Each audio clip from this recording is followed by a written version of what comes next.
This is 1952, and you know, the witch hunts were out there, way out there somewhere. We heard about them.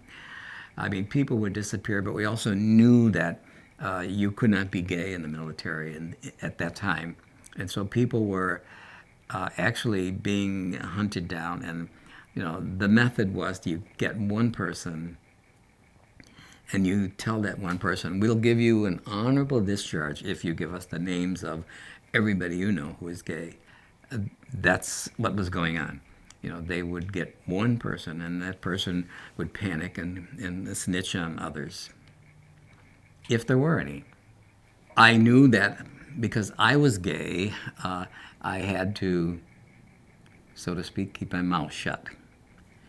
And I sort of did, but you know, I am the type of person who does a lot of talking with my hands, and I think my hands give me away anyway, so I figured to hell with it.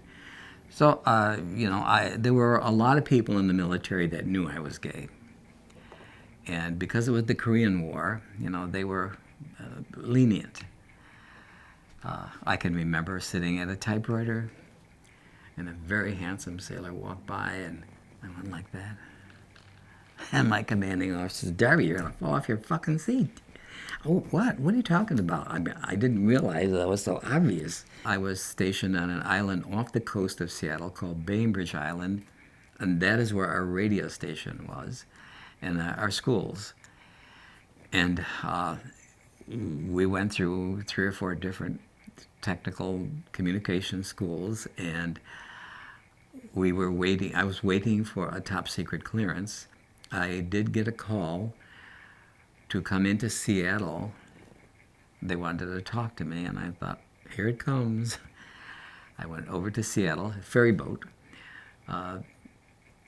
went into a kind of a dark room with 5 guys around the table, and I sat down, and they said, well, Mr. Darby, do you know what a homosexual is? And I thought, oh shit, they found me out. I'm glad it was dark because I probably blushed, you know. But I said, I think so.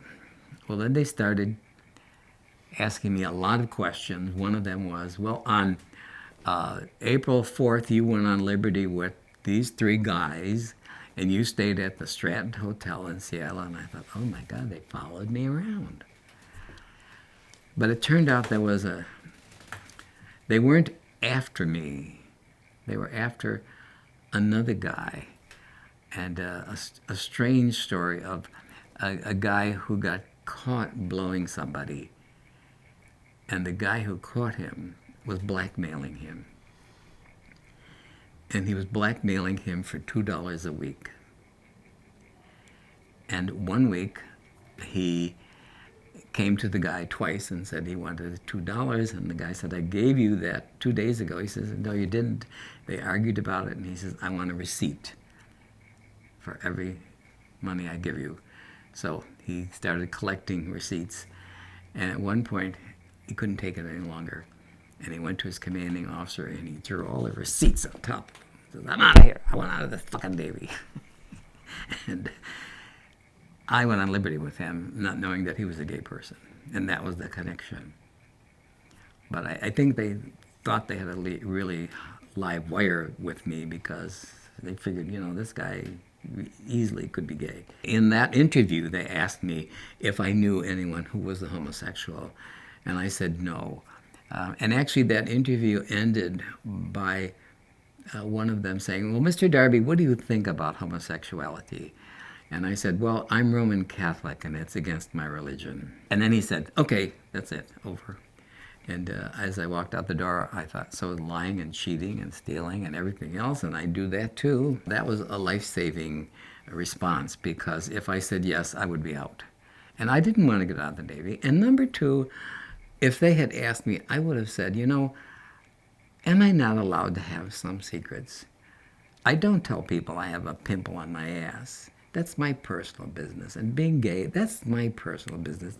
It's nobody else's business except my own. And I shouldn't be asked that. I went back and I waited, and nothing happened. And I got my top secret clearance. And then off I went to Washington, D.C. for language school at the National Security Agency.